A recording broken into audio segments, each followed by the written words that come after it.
Krishna, my name is Hansini. Welcome to the 2024 series celebrating the sacred feminine, brought to you by the ISKCON Vaishnavi Ministry. In this series, we're going to be interviewing Vaishnavis on the different qualities, opulences, described by Lord Krishna in Bhagavad Gita, chapter 10, text 34. Today, I'm very happy and thankful to have the opportunity to sit down with Her Grace, Ananga Manjari Devi Dasi. Ananga Manjari Devi Dasi has dedicated her life to the practices and teachings of the Vedas and their spiritual practices for over 50 years under the guidance of His Divine Grace, A.C. Bhaktivedanta Swami.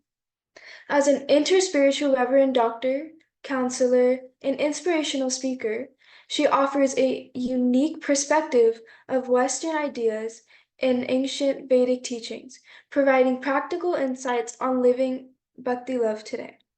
Thank you so much, Mataji, for being here. Hare Krishna. Thank you for inviting me. I'm very honored. Thank you. Anytime. Okay, so the topic today is memory. Lord Krishna says in chapter 10, text 34, Nritya sarvaharashchaham udbhavascha bhavishyatam kṛtiḥ śrīr nārīṇāṁ smṛtir medhā dhṛtiḥ kṣamā. I am all devouring death, and I am the generating principle of all that is yet to be. Among women, I am fame, fortune, fine speech, memory, intelligence, steadfastness, and patience. The 7 opulences listed, fame, fortune, fine speech, memory, intelligence, steadfastness, and patience, are considered feminine. Today I want to talk about the quality of memory. What does this verse mean to you? Thank you for asking. Of course, every time we read Bhagavad Gita or any of the scriptures that Srila Prabhupada had given us, we always find more and deeper meaning as we keep studying it. So over the years, we can get a lot out of even one verse. So in this, Krishna is saying, I am all devouring death, and I'm the generating principle of all that is yet to be. So as death, he's the final director and supervisor. This is, the final call, the curtain call. Yeah. He's the director of everything. And then as the generating principle, he's the masculine father, creator, and cause of all things. So these are kind of masculine qualities here, that opulences and qualities that he's speaking about first. These are opulences exhibiting his masculine energy at work. And he's the beginning and end of everything he's saying. Then he says, among women, I am. So he's also has these feminine features and opulences. Among women, I'm fame, as you mentioned, fortune, fine speech, memory, intelligence, steadfastness, and patience. And these are like refined qualities that are attractive to everyone. These qualities even attract the Lord. And these are some of the qualities that Radharani possesses, Srimati Radharani. So Krishna contains all the masculine and feminine qualities, and he exhibits feminine energy as Sri Hara, Sri Radharani. In Chaitanya Charitamrita, it's explained that the Lord is the possessor of full power. And Radha is full power. Krishna possesses it, and Radha is that full power. She's the energy of the Lord, Hara. And the two are non-different. The energy and the energetic are non-different. So just like you can't take away the scent from musk or the heat from fire, so you cannot take away Radha from Krishna or vice versa. So I thought that was very important to understand. That's what I understood from this verse, some of it. And then we say that Radha and Krishna are one, yet they have 2 forms. And why do they have 2 forms, Radha and Krishna? To enjoy the flavors of love, loving exchanges, the relationship. And that is bhakti, the transcendent bhakti of love. Love is the binding glue that keeps us all connected in our transcendent relationship with the Lord. So, Prabhupada would say, Shri Krishna Chaitanya, Radha Krishna Nahayanya. Chaitanya is the life force. Krishna is the creative force, that masculine energy. Radha is the love force, the feminine energy. And in Los Angeles, when I was there in Prabhupada's room in 1972, he had a little altar in his quarters, in his room. And on that altar, there was a picture of, you may have seen it before, there's a picture of Radha and Krishna intertwined.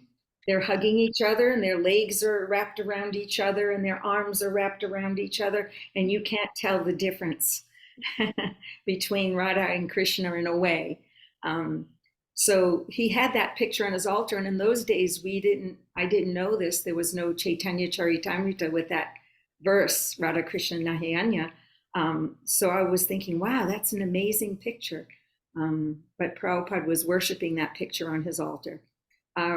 Radha's sacred feminine qualities, the sacred feminine. We're celebrating and honoring today the sacred feminine in this sequence of discussions that we're having. So Radharani is the sacred feminine. She embodies the sacred feminine qualities. Her words are charming and pleasing. She has fine speech. She praises, and with that fine speech, she praises Krishna all the time, just so that others will be attracted to him. So this is the greatest Sankirtan devotee, is Sri Radha. Yeah. Because she's bringing others to Krishna with her fine speech. She's artistic, expert at playing musical instruments, and always remembering Krishna. Her love keeps Krishna under her control, and then therefore he'll never leave her. When Prabhupada was a young boy, we heard that his father would pray to Radharani that may this little boy be blessed by Radharani to be able to have pure bhakti and play good mridanga to enliven devotees and be able to preach Krishna consciousness all over. So he prayed like this when Prabhupada was just a child. He was praying to Radha to give him, imbibe these beautiful opulences so that he can be a great Sankirtan devotee. One time Prabhupada was asked by the devotees, what are the qualities of the best person that we can choose as a president? What should those qualities be for someone who should be president? And Prabhupada said, he should be able to play mridanga that makes everyone dance. And play mridanga in such a way that it makes everyone dance. So this is what Prabhupada wanted, that all the devotees' hearts become enlivened to want to serve Krishna and, of course, remember Krishna, because we're speaking about remembrance. So if you want to help spread Krishna consciousness, for spread Prabhupada's mission of Krishna consciousness, then pray to Sri Radha, the feminine energy, and get glued to Krishna. So I hope that's kind of what I got from this verse and these qualities. And what do you think about that? That's much deeper than I thought of it. I honestly read it and I understood those are like qualities that we have, or we should have. Yeah, that's true. But thank you. That was actually really helpful. So, what is memory, and what is it to you personally and in Krishna consciousness? Mm-hmm.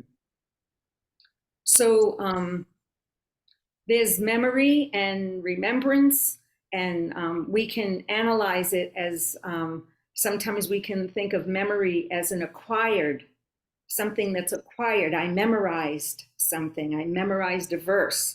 I memorized the multiplication tables. So, these things are an acquired knowledge. And then it's always interchanged, memory, remembrance. And remembrance can also be, memory and remembrance can also be very internal. Something that's remembered, rememorized.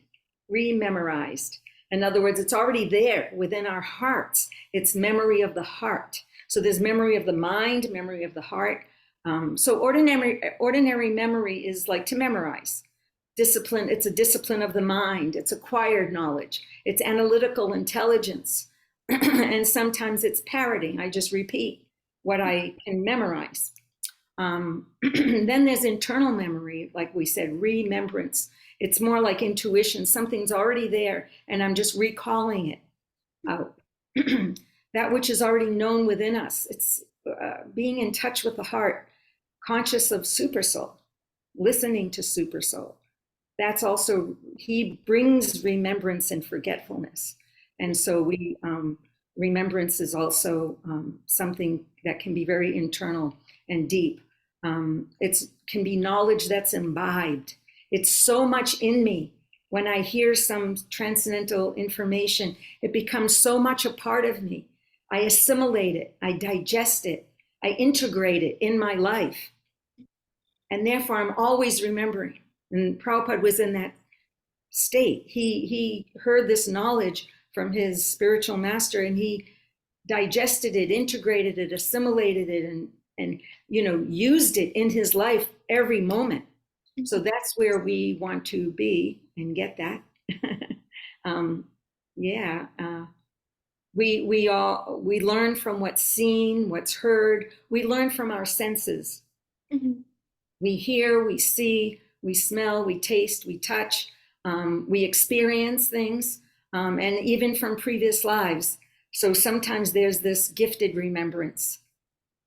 We hear the holy name and we go, oh my God, I remember, you asked about an experience for my remembrance. Before I was a devotee, when I heard the holy name out in the street, devotees were chanting, somehow or other it caught me. It caught me, and I started singing it. I had no idea what it was. I assumed that it was names of God, which was my interest to pursue, but I wasn't sure, but it caught me. And then one experience I had was I went near the devotees one day, but I didn't want to go too close. Mm-hmm. Because this holy name, I was singing in ecstasy a lot, and I didn't know why. So then I wanted to know why. So one devotee was walking around with a book. I believe it was The Reservoir of Pleasure. It was just a pamphlet, actually. They didn't have the books ready then, and 1970. And I asked, let me look at this book. I just want to look at it to see what this is about, and I'll give it back to you, because I didn't want to be obligated to even keep the book if I wasn't interested. I wanted to know, what is this Hare Krishna words? What do they mean? Why is it moving my heart and soul? It was like bringing up an old remembrance, but I wasn't sure what it was. So when I opened up the book, and right there, Prabhupada is speaking about how everything we do becomes just like a dream. He said, think of something that you've done. And I actually stopped reading, and I closed my eyes, and I thought, okay, last week I was doing this or that.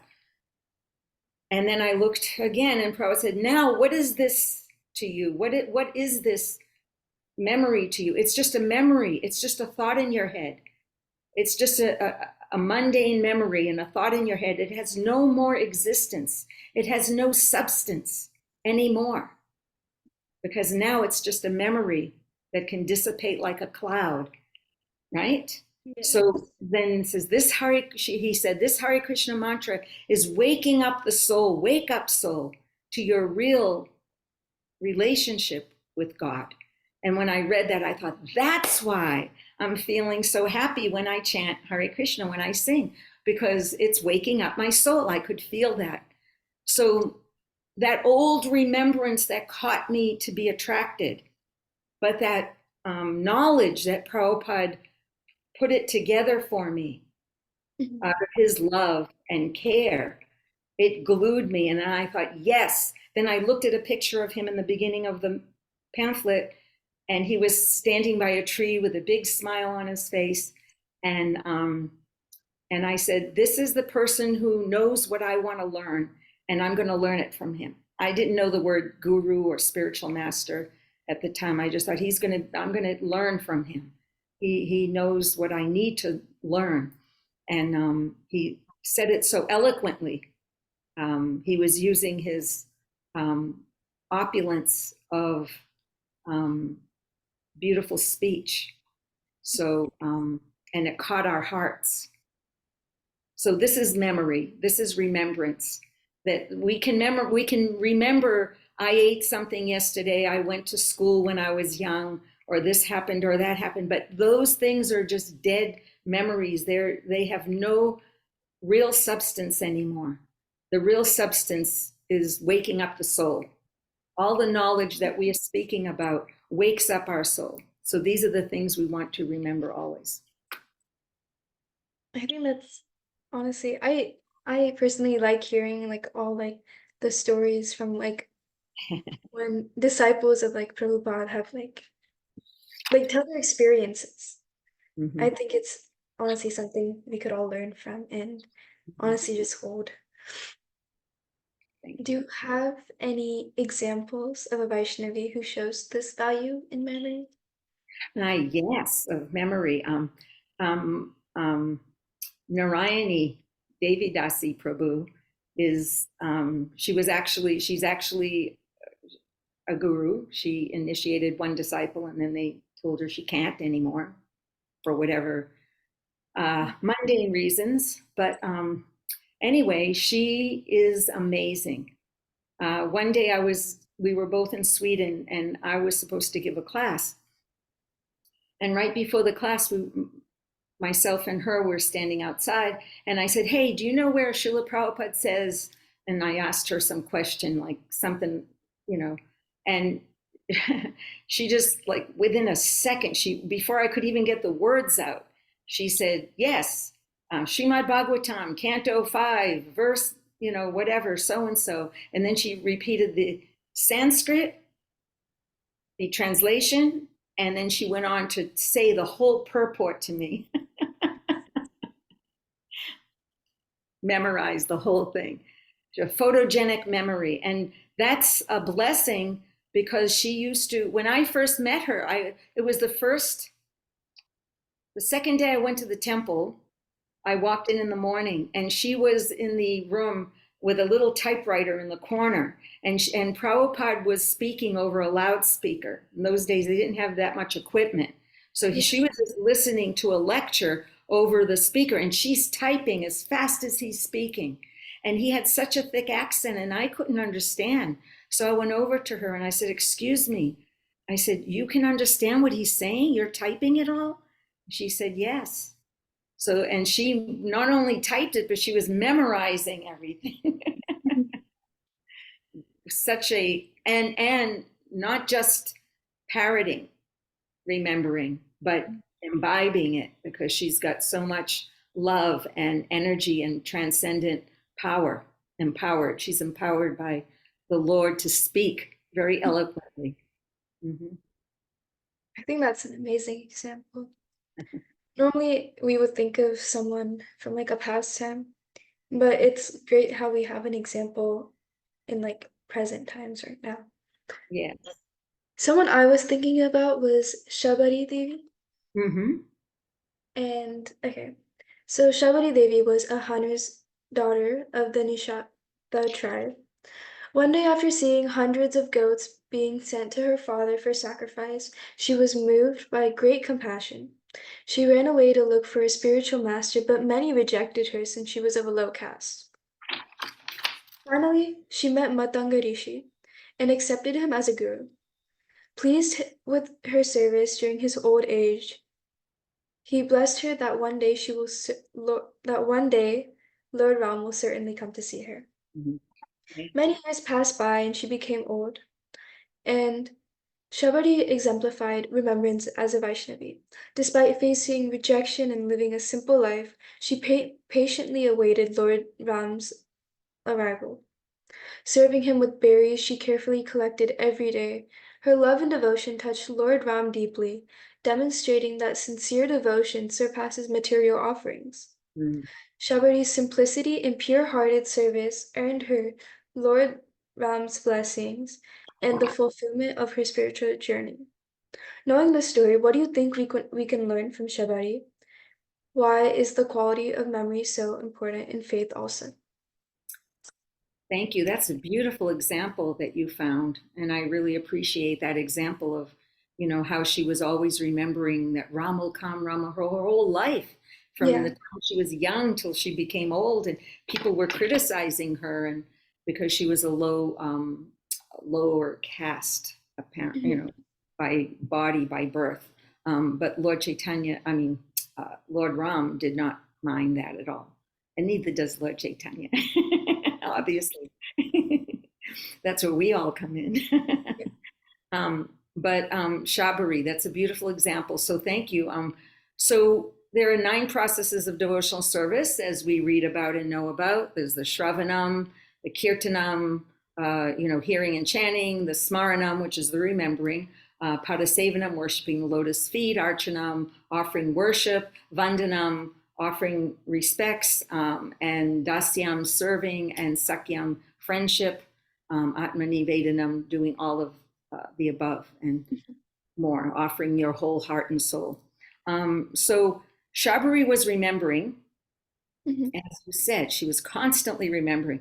Now, we go back to the verse that we started with about among women, I am fame, fortune, fine speech, memory, intelligence, steadfastness, and patience. Actually, Shabari exhibited all of these because of her sincere intention from the beginning. She saw the goats being slaughtered, and a sensitive person, Prabhupada said, a sensitive person suffers when they have so much empathy. They're very sensitive when they see someone else suffering and it hurts them.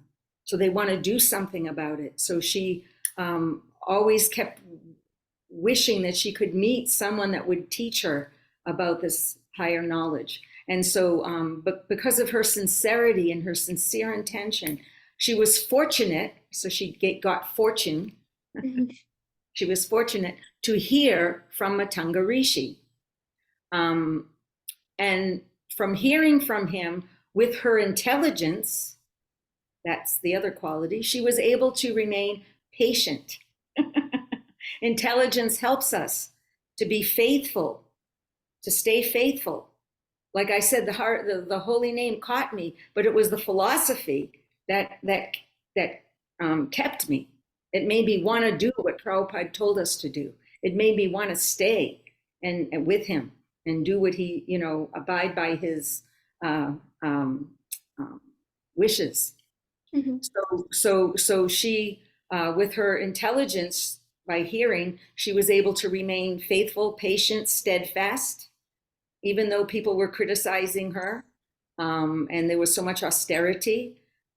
She was constantly remembering. So by hearing through the fine speech, she was convinced. It convinced her to continue in faith in spite of the difficulties. She risked, and then when Ram did come, she risked an offense by tasting the fruit before Lord Ram. She risked that knowingly. She was intelligent. She knew, I don't care, because I want to serve him from my heart. And I don't care what the smṛtir Brahmins might think. Those who want to follow the rules to the cross all their T's and dot all their I's. And they think by mechanical perfection, they can reach love of God, or they can reach the power of God. Actually, they just want to be powerful like God. And sometimes we see that even, we have to be careful of that, even as devotees. Yeah. Because we fall into that, oh, I am doing everything so right, and you're not. That's smṛtir Brahmanism.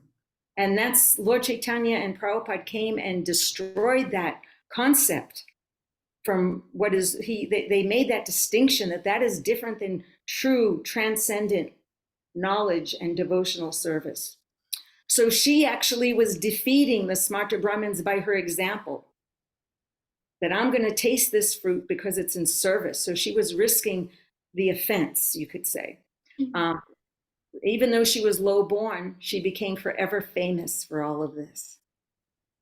So she's a great example that you gave. Thank you.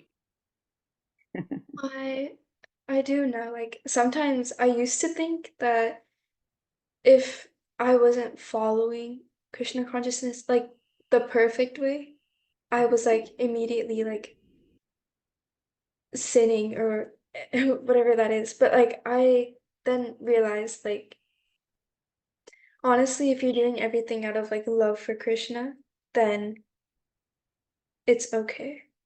And Thank also, you.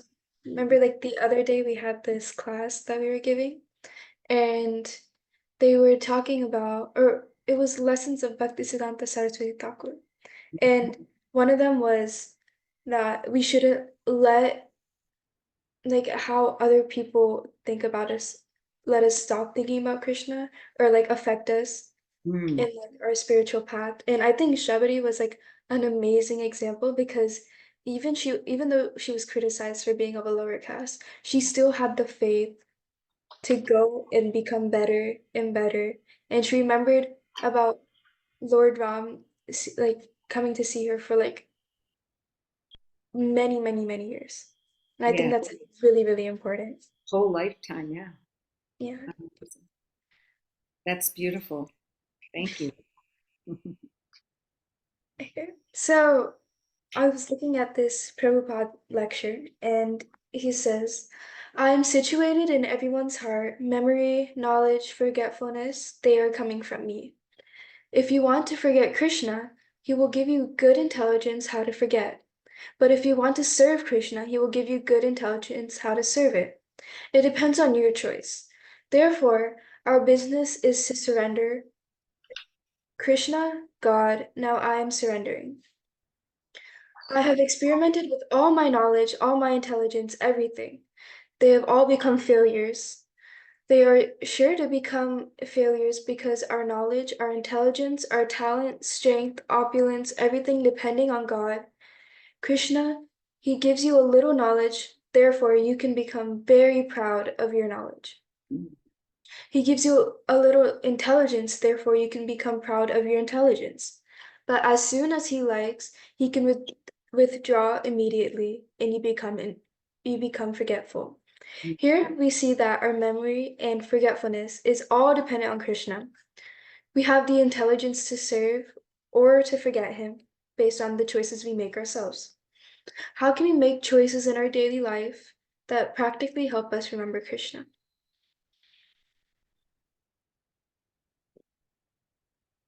How do we make choices in our daily life that we can practically always remember Krishna? That's very nice. That's a very smart question because it's a practical question.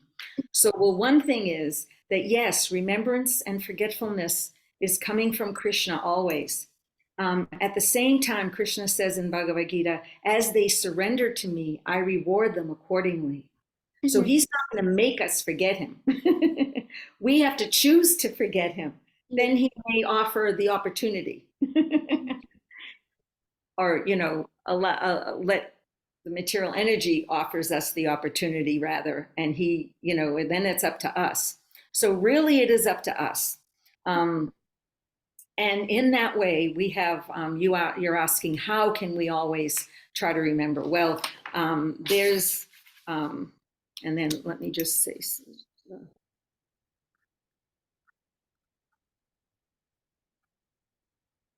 okay, so there's in the scripture, in the Vedic scriptures, the Bhagavatam, the Bhagavad Gita, the Chaitanya Charitamrita, there's a lot of psychology in there, and that helps us. There's different things for a human being, how to behave, how to act, how to control our mind, how to control our senses. Hmm? So Mhm. these things are there. Like in Nectar of Devotion, it talks about controlling our tongue. Beginning of Bhagavad Gita, second chapter, there's a lot about controlling the mind, how Mhm. unsteady it is, and how we have to bring it back through meditation, and of course through Prabhupada's formula.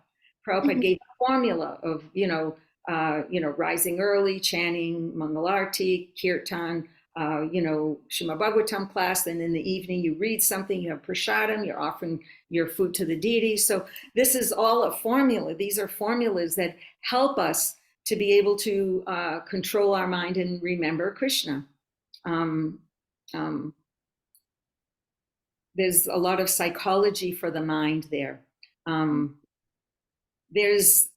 even the psychologists, actually, I was reading this, I was looking up some things, and there's one psychologist, I forgot their name, sorry, but they had a whole article. It said, control the tongue. I thought, whoa, all right, like, let me look at this. Sharara vidyajal. The tongue is the most voracious and uncontrollable. So, how do we understand this? Well, this psychologist was saying that our tongue is like our rudder. Like a boat has a rudder. Underneath the boat, there's a rudder that helps to maneuver which way the boat should go. So when you steer the boat, it's actually moving this rudder underneath the boat to move it in the direction you want to steer it. Mm-hmm. So the tongue is like the rudder. It's the steering wheel of our mind. And it'll steer us in the direction of our lives that we want to go in. So it determines the outcome of our situations. It's from the tongue. Because why? How is that? Because if we are, first of all, if we're conscious of our memories, we'll go back to memorizing, not memorizing, but memory and remembrance.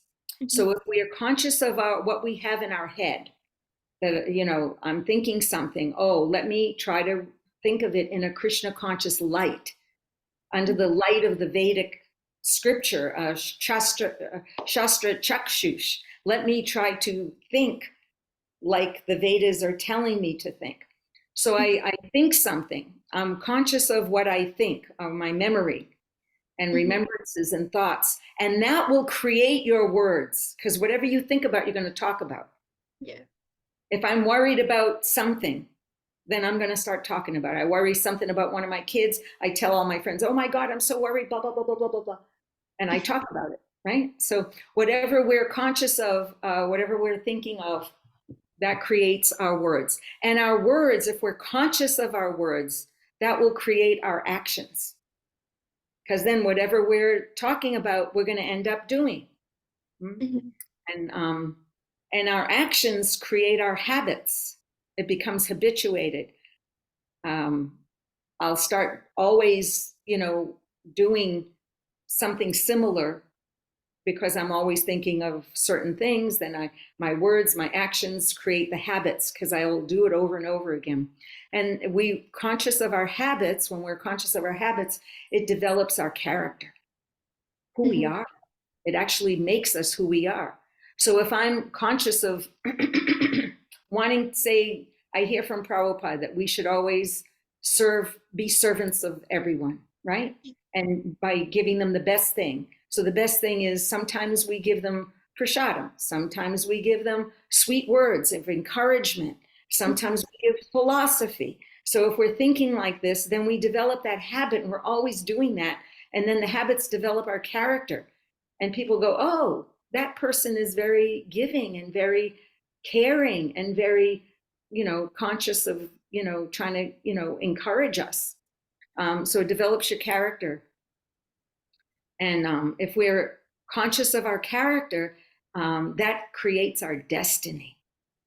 Yeah. So if you want a good destiny, if you want a good life, then you have to start with the tongue. And of course, there's always prasadam. I mean, that's my fallback. One time I remember I was in a temple and I was in so much distress. I was just so distressed about just many things that were happening to me, circumstances that were happening to me. And I couldn't understand why. I was in Krishna, why? And it was a big Sunday feast was going on, and I'm thinking, I should just go out and preach to these people, some guests and like this. And I just couldn't bring myself to do it because my mind was just so disturbed about my situation. And I thought, you know what? I'm just going to go get the biggest plate of prasadam I can. I'm just going to sit in a corner and I'm going to eat it. At least I'm surrendering to prasadam. So if all else fails, you can do that. Just don't make a habit of it too much. Because even that can be, But our words end up creating our destiny, and words will create our world. Our words will create our world. what we want around us. Those who will want to hear from us, they will come around us, and we create friends, and that becomes our world, you see? Yeah. Yeah. And just like a recorder, we're recording this. So whatever we put into it, that's what's going to come out of it. Mm-hmm. So our mind, remembering our memories, are like a recorder. We can remember millions of things from past lives and this and that, but really, whatever we put in, that's what we will get out. So we want to be conscious, and that's why Prabhupada called it Krishna consciousness. I think that's always important, because I know some people can say out of hand things, because they always say think before you speak, and when you really think, then you actually know what you're going to say. If you're really thinking about Krishna, then like you can get a deeper understanding and tell that to other people so they get a deeper understanding, like we're doing right here. Yeah. So what's like one thing that reminds you of Krishna the most?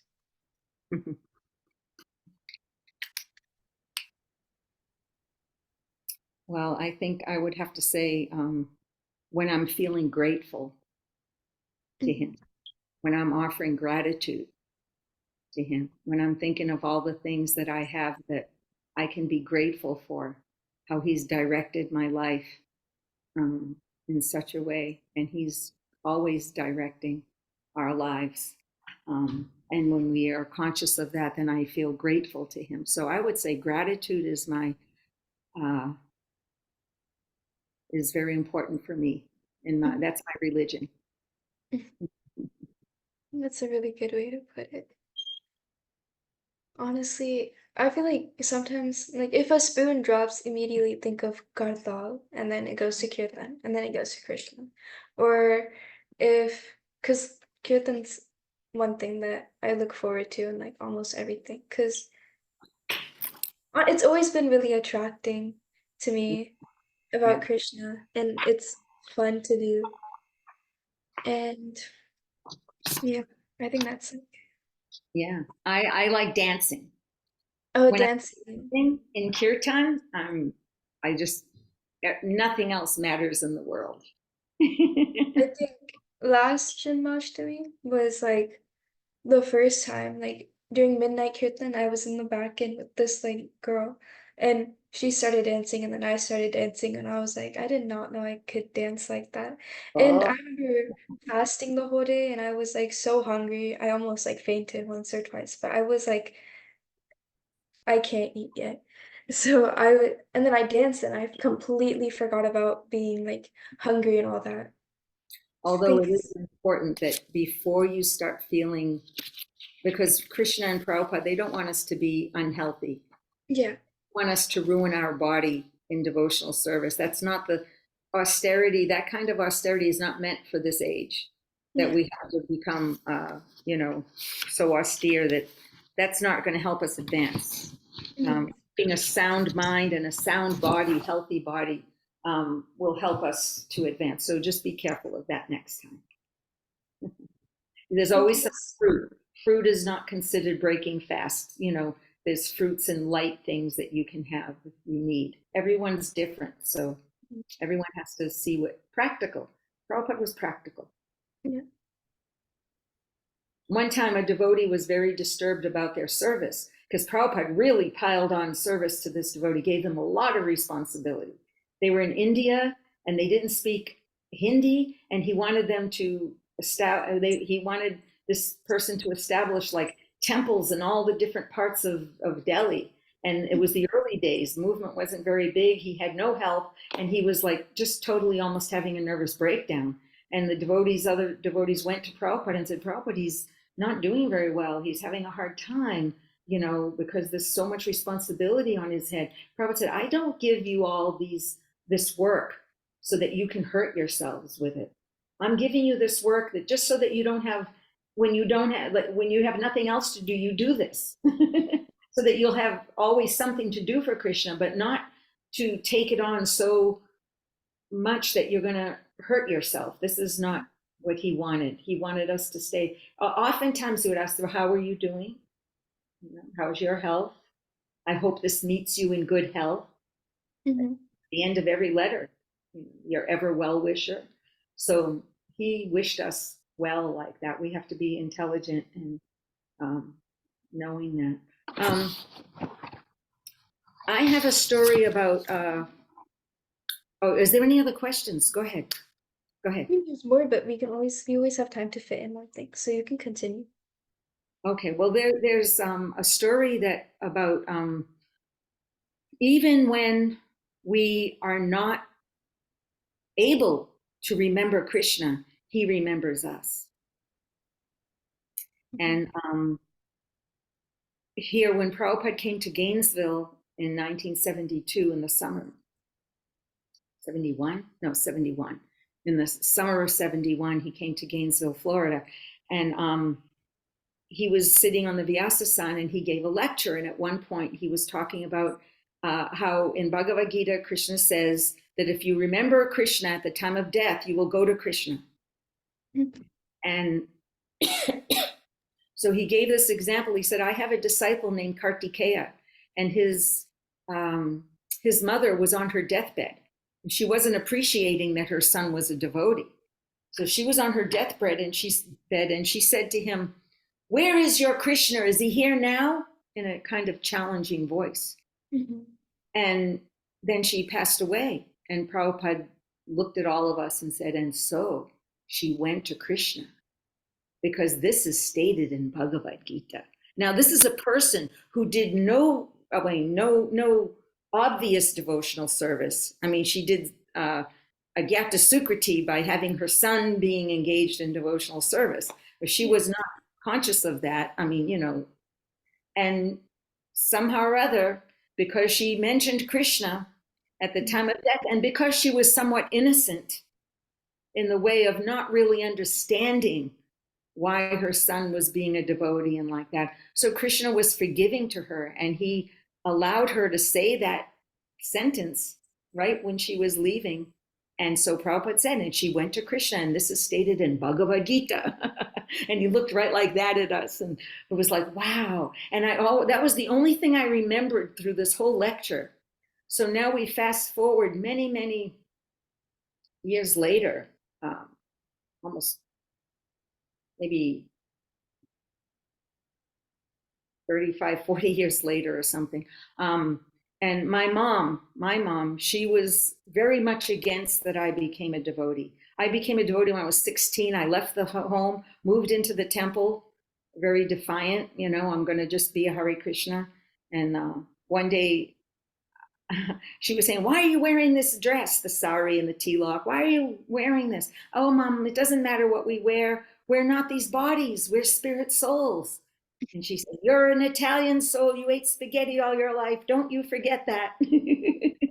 So she was very simple in a way, but she was devoted in her own way. But she was very simple. And so she couldn't understand this. Why are you doing leaving the house that we gave you everything you needed? Why are you leaving us? And so she was very upset. She felt that the devotee, she said, one day you came home talking about Krishna and you never stopped. What did they give you? They gave you some drug to make you only talk about Krishna.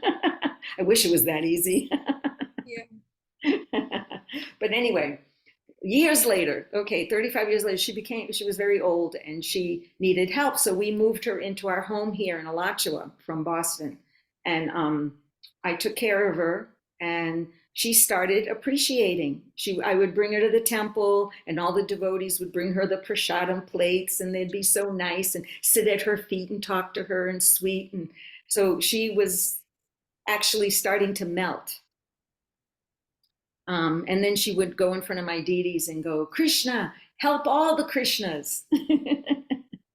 So anyway, her last days, I was helping her walk into her bed, and she said, is Krishna going to come and help me?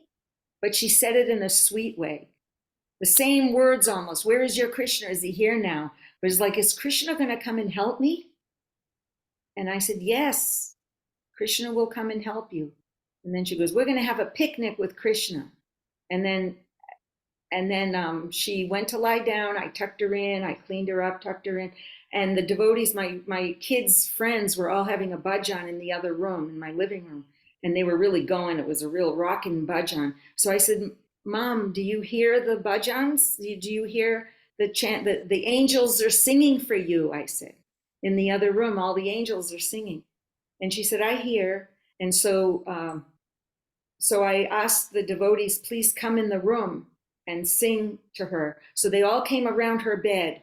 And one devotee very nicely sang a beautiful, soft bhajan chanting. And everyone was singing. And she was trying to sing along. And then at the end, I said, see all the angels here for you. And she went, Hari Bol. And they all went, Hari Bol. And then she fell asleep because she was very weak. And the devotees went in the other room to do bhajan. And I tucked her in again and made sure she was comfortable. When I went back later that evening, she stopped interacting with anyone. Mm-hmm. So that was her last, she lived another 2 or 3 days, but it was like with no interaction with the world. That was her last interaction. Krishna's going to come and help me. Hare Krishna, Hari Bol. And so all the devotees were around her. We didn't leave her after that. We didn't leave her room. I always had someone in there chanting, reading like this. And yeah, and then she passed away in the Association of Devotees. 2 sannyasis came walking in at that time, and it was very auspicious. So I'm so grateful to Krishna that there was someone, all of my Krishna conscious life, she was against it. She wouldn't even, she'd say, don't go near the K people. They take your children away. She wouldn't say the Krishna people. She knew if she said Krishna, it would be good for her. Or I would think it would be good for her. So anyway, but then later she made a 180-degree turnaround. So this is how Krishna helps us to remember. Mm-hmm. And just like Ajamil, Prabhupada gave a lecture one time about Ajamil, and he said, he may have remembered the Vishnu or he may not have. He may have just been thinking of his son, Narayan, right? He may have been thinking, whether he thought of it or not, it didn't matter. He said the words. He was calling out for Narayan. Mm-hmm. And Krishna took it that he's calling me, so I'm coming. I'm sending my agents to help him. That's how kind Krishna is. And so, sometimes devotees may go unconscious at the last moments. And then other devotees go, oh, he was unconscious, then the Amadutas are going to come or whatever. That none of that is true. You cry out to the Lord one time in your life sincerely. The Lord is going to watch over you and help you. Mm-hmm. And Prabhupada loved anyone who helped him in pushing on this movement. Anyway. That's an amazing story. That's actually, I think, honestly, since I was kind of born into Krishna consciousness, so at first I thought it was all forced on me. So I wasn't like that, like devoted, I guess I would say. But then as I got older, as my mind got like bigger and I expanded all the ideas, I think I started becoming more and more devoted, and I started actually seeing what everybody else saw. And it's so different because whenever I see all the new devotees now, oh my god, it's like there's this one Mataji, she moved away, but she came into I think she lived in like a temple for a little bit, and she was like so excited to show me like her new recipe with like carrot cure, I think. And she was like so like happy and excited, and she was like so engaging. And like I think that when there's a devotee who comes into Krishna consciousness at like a later age, they're gonna be more devoted because it's always something that catches their eye. Mm-hmm. Instead of like learning from like a younger age. It's your heart. Yes, but your heart is being caught as well. Yeah. The right time and place. You've got a great opportunity as being born with the philosophy around you. That's why I think it's very, very important for parents to make Krishna conscious fun for their children. Yeah. You got little children, don't try to put all this austerity and you've got to do this and don't do that and you didn't do this right and you touch the deity with your dirty hand. I mean, Prabhupada, he wasn't that. I mean, you know, if you're in the temple, yeah, there's a strictness, but when you're in your home, there's got to be happiness to performing devotional service. The children need to feel like it's a fun and happy thing, and then they'll want to stay. If you have a happy childhood, usually by the time you're 24, 25, you want to go back to that. You might rebel in your teenage years for a few years, you know, maybe 16 and 20 or something. But then after that, you start thinking, no, I want to do these things because it made me feel good. It's my happy place to go back to. But if we don't give the children a happy place and it's all discipline and force, then that goes against, we're ruining our own, you know, our own life. Because we should want our children to do what we're doing, right? Yeah. We should.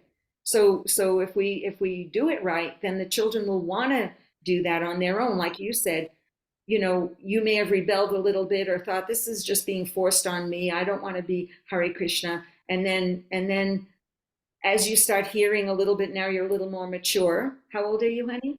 I'm 13. Huh? I'm 13. 13. That's a beautiful age. It's the age of really blossoming into who you are, you know? Yeah. Yes. And you're not a child anymore. You're a young lady now, right? You know?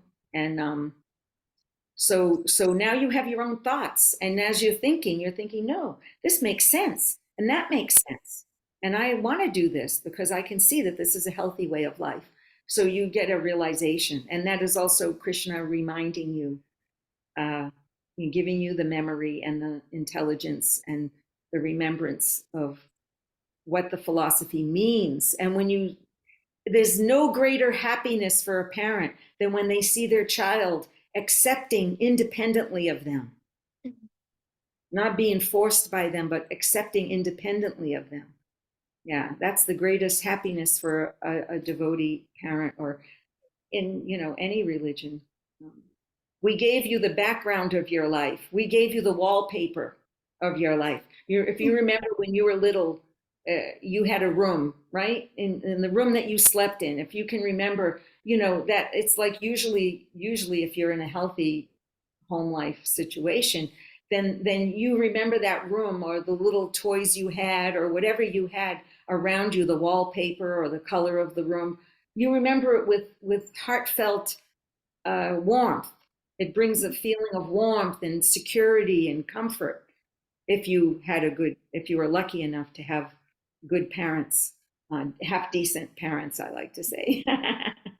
Half decent at least. I'm hoping I was at least half decent, you know. And I remembered like the wallpaper of my life. And then it's like so your parents give you the wallpaper of Krishna consciousness. It's a background. And then you have to fill that in with your own intelligence and devotion. Yeah. We all have to do that for ourselves. I remember there being this story, and it was this Mataji, and she cared about her deities like they were like her children, right? So she would always be in the kitchen cooking food for them, using that same what do you call it? Same spoon to like brush your hair, brush your teeth, you know, all those things. She wouldn't like take bath. She would just like continue cooking and cooking and cooking for her deities. And there was this devotee who came and he got mad at her. He was like, "You have to be hygienic. You can't do that. You have to go take a bath and you can't use the same spoon to brush your hair and brush your teeth." And then after that, he left and she started doing all that. And pretty sure Krishna came into her dream and was like mad at her. He was like, "Wait, why did you stop? It's fine. Like I like the taste or something like that. I forgot." But he didn't want her to stop. He liked the way that she was faithful and she wasn't going off of like all the practices just because she was told to. Hmm. I think that was important because she was very devoted. But yeah, that's one story I remember hearing a lot. Gracias. So, lastly, what do you think as a Vaishnavi community we should remember no matter what? As a Vaishnav community, I think the most important thing to remember is that we are all servants of each other. Mhm. Prabhupada created this international society for Krishna consciousness. He didn't call it International Institute for Krishna consciousness. Mhm. An institute is something a little bit more formal, and but a society goes beyond just the institute. A society seeps into everyone's homes and goes into communities and can go into any place and seep into that. That's a society you create. So he wanted that we all get along and respect each other, and he called everyone Prabhu. Mhm. Women, the men, the little girls, the little children. He called them all Prabhus, and he did that for a reason. Um, he did that for a reason because he was trying to establish that I've come here all the way from Lord Chaitanya's birthplace. I've come here in this remote world of New York and San Francisco and America, and just to encourage the Sudras and the women to become Vaishnavas and Vaishnavis. And so he called us Prabhus because he wanted, first of all, to remind us that we are servants of each other. What does Prabhu mean? It means master, but it means master of what? Master of bhakti, master of serving. So it's like getting your PhD in service. So just like someone goes to, they want a hotel job, they have to go to, I don't know what it's called, but they have to go to school. They have to go to some classes to learn how to serve in a hotel. Mhm. You have to, make sure the people's clothes are nice and their beds are nice and clean and the room is nice and clean and the food is all nice and offered the way they want it to be off, for what they order is what they get. And you have to be polite even when they're not polite. And, you learn how to serve. So we're getting our PhD in service. Mhm. That's Prabhu. So that means I want to serve you the best I can. And that Prabhupada called himself Prabhupada at that time. Why? Because we are all his servants at his feet, Mhm. serving his feet. And he wanted his godbrothers and the rest of the world, in India especially, all the Vaishnavas in India and Brahmins in India, smṛtir Brahmins and other Vaishnav Brahmins, to understand that he is doing something that's in the line of parampara, and he's establishing these Western boys and girls, Sudras and women, are becoming Vaishnavas and Vaishnavis, and they are just as good as any other person in the parampara. Mhm. This is a very powerful legacy that he was trying to establish. His Hare Krishna ISKCON International Society for Krishna Consciousness is a powerful thing full of Vaishnavas and Vaishnavis, not just some men or Prabhus and then a bunch of Matajis and daughters. Not that we're not Matajis and daughters, we're also that. It's also good, it's also acceptable. But not that there are some people, some leaders who are saying you cannot call your any other woman anything but Mataji or daughter of Prabhupada. And so that means that they're not recognizing them as Prabhus, or they're not recognizing them as Vaishnavis. They're not recognizing them as initiated Brahmins and devotees who can, you know, do pujari work. Prabhupada trained Shalavati in pujari work, and in turn, he told her, go around to different places and train other women. And she trained, in return, she trained Rukmini Devi, who's living in Washington, D.C. now, I believe. And she's a great preacher. And one time when she was a young girl in Prabhupada's room, and Prabhupada was saying, I want you all to go out and establish temples all over the world. And she raised her hand. She was like 15 or something. Prabhupada, the girls too? I said, of course, why not? Yes, all of you. So these things are important for the society. You asked about the society, like, what's important. This is important, that we respect each other and we all serve each other in the best ways we can to encourage others to take up Krishna consciousness. Prabhupada never retracted devotional service. He never said, that's enough, don't do more, or men can't do this, or women can't do that. He never said that. We put those restrictions out of our egos onto each other. Yeah. He never said, he was like, everyone expand Krishna consciousness. If you're a preacher, preach for Krishna.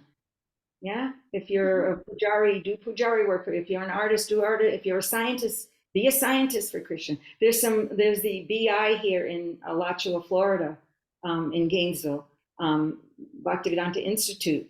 And there's some brilliant women who are giving amazing classes on different scientific views of Krishna consciousness. So we have psychologists, women devotee psychologists who've gotten their PhDs in so many different areas.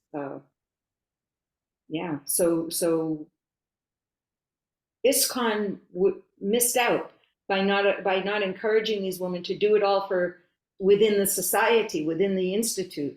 So the institute missed out, but the international society will keep going, because these women are very Krishna conscious, and women and men, and they're going to keep going with their Krishna consciousness, grassroots level. And it's nice to see so many young people also taking up, getting educated, get a good education. Prabhupada was very proud of his educated devotees, like Swarup Damodar, who was a scientist. He was very proud of him. Every way he went, he was showing him off this, PhD in science. And he wanted that. He said, this is wanted for boys and girls, men and women, Vaishnavas and Vaishnavis, doesn't matter. What Krishna's given you a gift, don't let anyone stop you from utilizing that gift. You all have special gift from Krishna, and it's our duty to give it back to him, use it for him in some way, and be grateful. That's the most important thing, I think. Thank you. That was very helpful. I feel like most people have always thought of it as like really separated. Krishna consciousness. Like men can become pujaris and then women stay and like just chant and you'll be good, or do kirtan. And I know like even with like the kirtan system, women weren't allowed to play kartal or really like engage that much in kirtan, right? And I'm glad like now, since everything's becoming more like modern, I think we're all seeing really like there's nothing to be like segregated about. Like Krishna loves all his devotees equally and the same, and he knows that we all are capable. It's interesting because you use the word modern, but actually if we do it right, I like to say, we're not changing what Prabhupada wanted, we're bringing it back to what he wanted, because we deviated as young men and women. Young men were agitated, they had to be brahmacharis, it was very difficult for them, so they wanted to stay away from women. So what do when if there's this nice chapati or puri, and it's all nice and puffy and there's powdered sugar on it, but it's a kadashi, then I go, oh, it probably isn't going to taste good anyway, it has too much salt in it, or it has, I criticize it. That's like that story about the sour grapes and the fox. And he's looking for the grapes, but juicy grapes are up there, but because he can't reach them, he starts going, they're probably all rotten anyway, and he walks away. Because when we can't get what we want, we criticize sometimes. We have to find fault with it to give our mind an excuse of why we won't go there. So sometimes the men in trying so hard to remain celibate, it's not easy. I'm not saying it's easy, or it's not easy. So then they started thinking of the women of the enemy. We put down the women. They're the enemy. Don't do this, don't do that. We don't want to hear you singing. We can't, although Prabhupada had Jamuna singing every morning. Bhaja Govindam. Yeah. So we want to go back to what Prabhupada wanted. So it's not really what we're modernizing Krishna consciousness. We're doing what is transcendent instead of what is just so-called mundane cultural, or even just mundane ego. I'd like to actually add, sorry, but that's what most of that is coming from. So we want to change that and purify our society, purify our existence. At least we can do it amongst each other when we hear these things. Then that is a good thing. And one more thing I'll say, if that's okay. I know that's a little over, but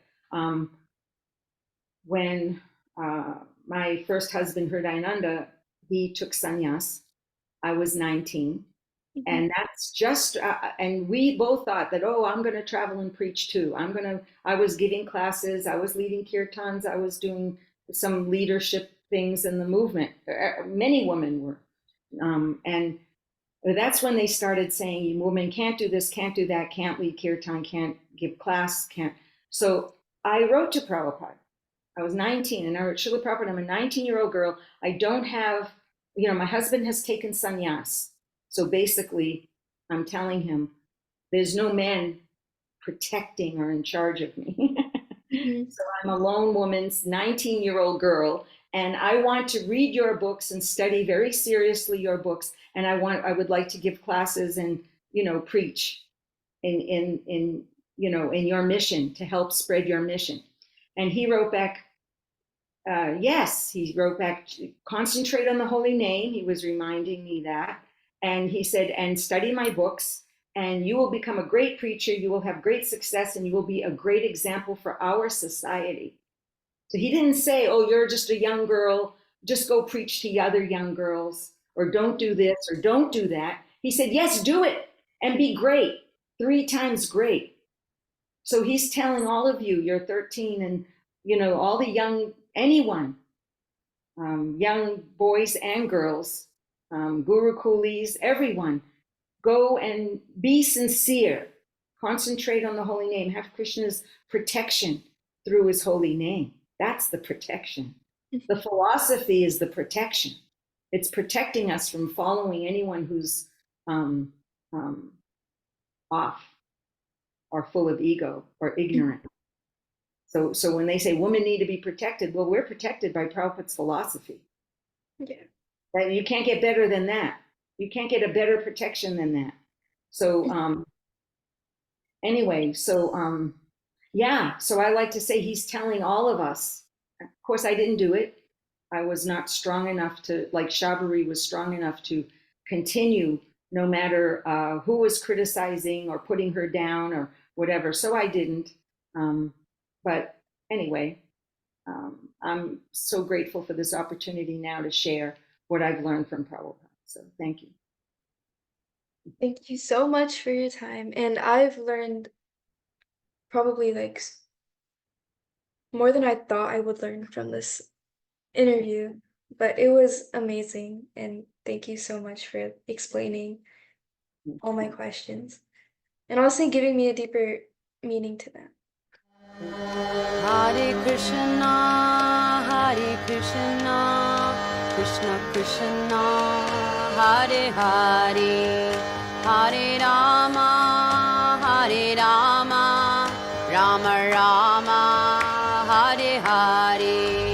Hare Krishna, Krishna Krishna, Hare Hare, Hare Rama, Rama Rama, Hare Hare. Hare Krishna, Krishna Krishna, Hare Hare, Hare Rama.